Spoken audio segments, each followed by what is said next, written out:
So I decided to try out the MIG feature of the Rebel EMP215. So I'm going to set it up for MIG. I'm going to show you how to do that. It's pretty simple. I took the forney off my welding cart since I only had one. I wanted to be able to safely hold the tank. So I decided just to switch it to the cart. So the Victor pressure regulator that they send with it is pretty sweet because it kind of gives you an idea where to set your gas. Like the green area is where you should be for MIG. That gives you kind of an idea where to start out and adjust from there. The blue is for TIG, and the yellow I'm just assuming is the high side for the MIG. So pretty awesome regulator. Kind of takes a little bit of guesswork out of stuff, where to start. You know, like if you're going from TIG to MIG, you can kind of get an idea where to start and whatnot. So all you gotta do to set this up for MIG is, first of all, I weld with 035 wire in my shop. So to change that, we simply take this knob off,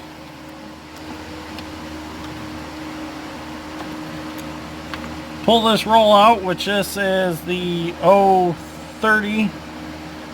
Yeah, this is the 030 and we went 035. So we put our 035 roll in there.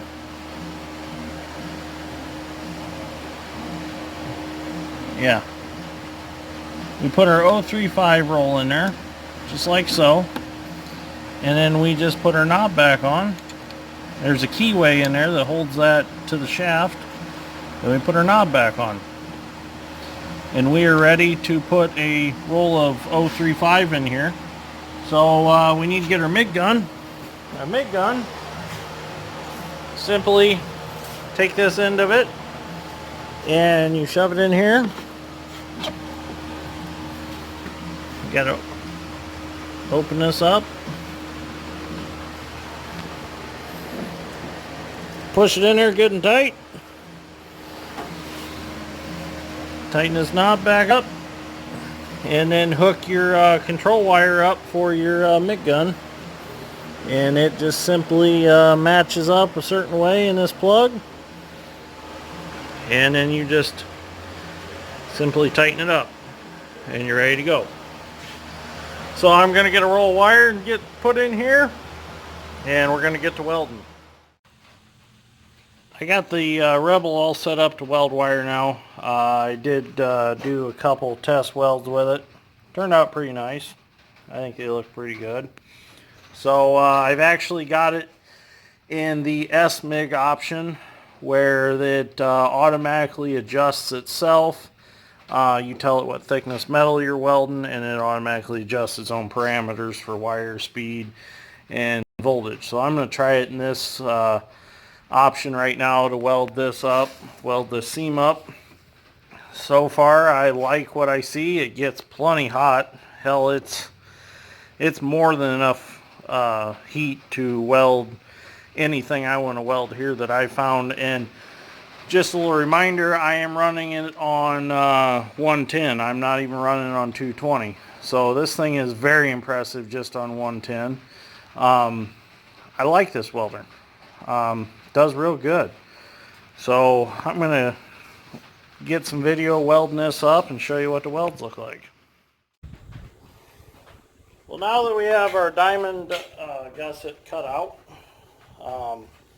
we're going to get it on. It's going to look right there. There's my welding helmet.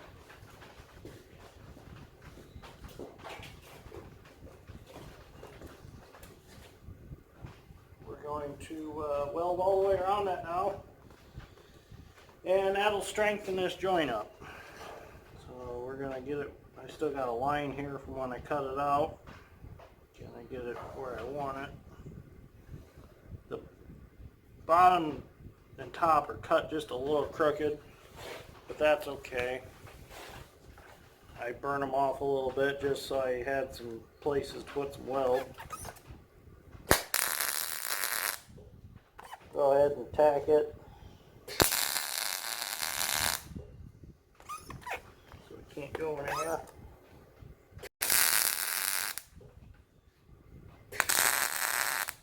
Now we can weld her up.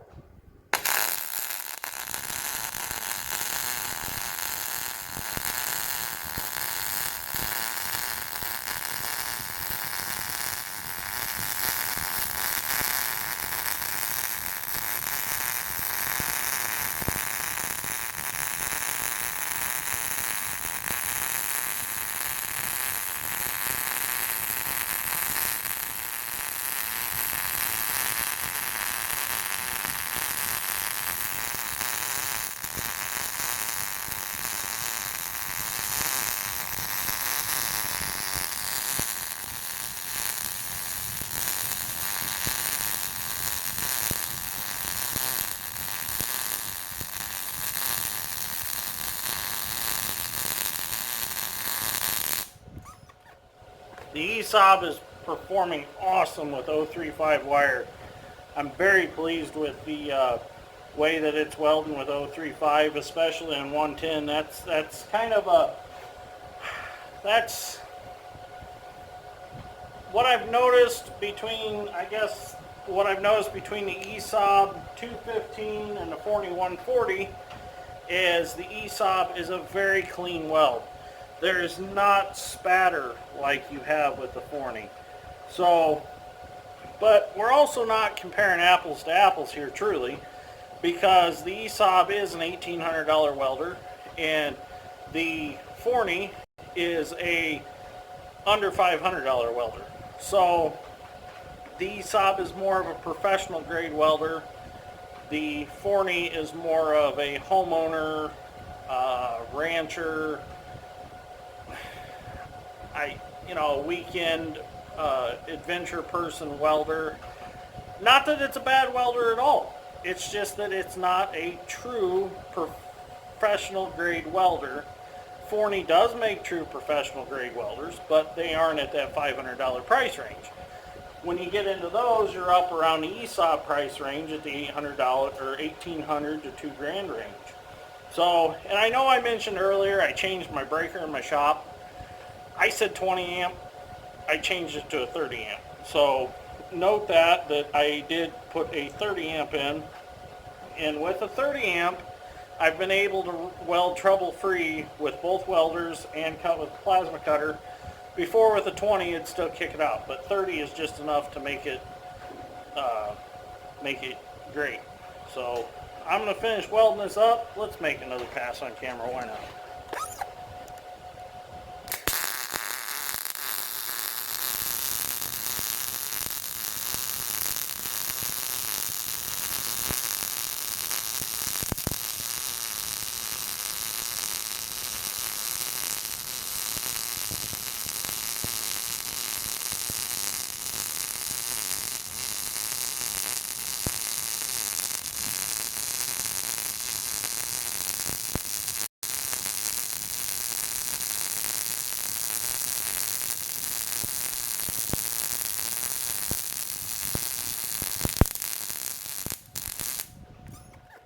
I will say I love this gun. It feels so comfortable in my hand. This thing is awesome. It's the Tweco 180 Fusion, and this thing is just, I love it. It's comfortable. My hand don't hurt from squeezing the trigger too long. It's great. I really like this welder. I love everything about this welder. This thing is awesome. I can't wait to get the TIG leads out, do some TIG welding with it. Stick, I've welded 1/8 inch 7018, 1/8 inch 6011.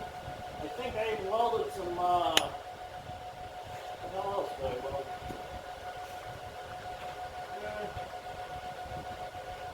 Maybe just, I welded some 6013 with it too, 1/8 inch. And all of those in 1/8 inch, it melts them beautifully. So, great welding. I love it.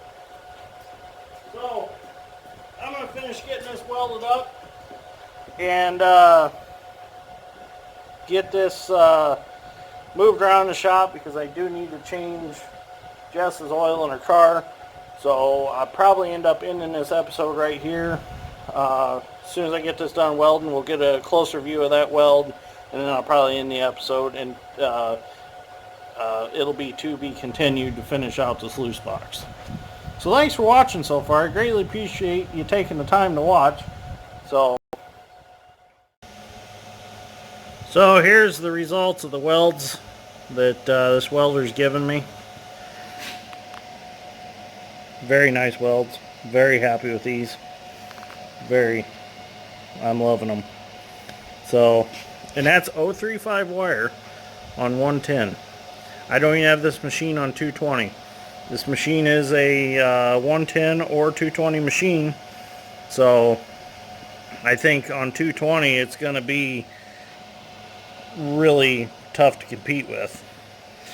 So very, very happy, very satisfied with it.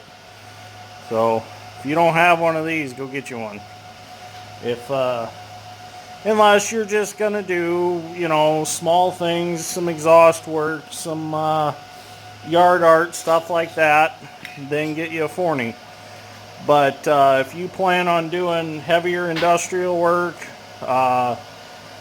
farm work, if you do a lot of fabricating on your farm, I see this machine capable of welding up to probably 3/4 inch plate with no problem on 220. So you want to fix a toolbar, you want to fix a disc frame, something like that, this welder's going to do it for you. So anyways, I think that's going to be the end of this episode of Dirt Grain Steel. If you like this episode, give me a like and subscribe. Let me know what you think in the comments, and I will see you on the next one. So I got to do the hard part and figure out how to title this video. So anyways, thanks for watching, and I'll see you next time.